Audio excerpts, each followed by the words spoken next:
Hi guys, for today's video ipapakita ko sa inyo ang aming watermelon. Ayan guys, malapit na siyang mahinog, siguro mga 1 week na lang.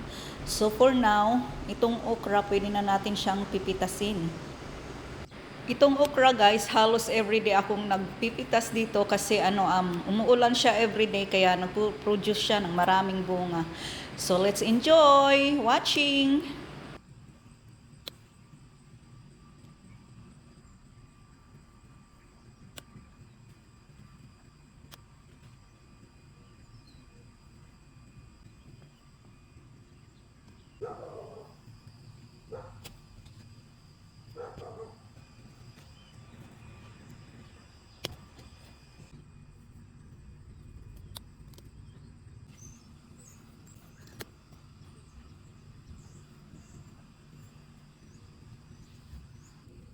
Pipitasin na rin natin ang ating cherry tomatoes. Ayan guys, napaka-shiny at ang tamis ng cherry tomatoes na ito.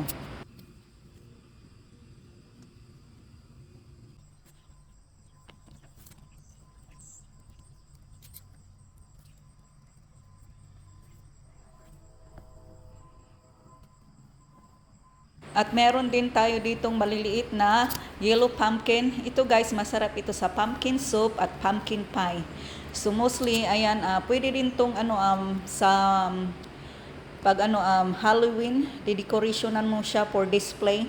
Ayan guys, ito lang muna ang ating harvest for today. Thank you for watching. Bye!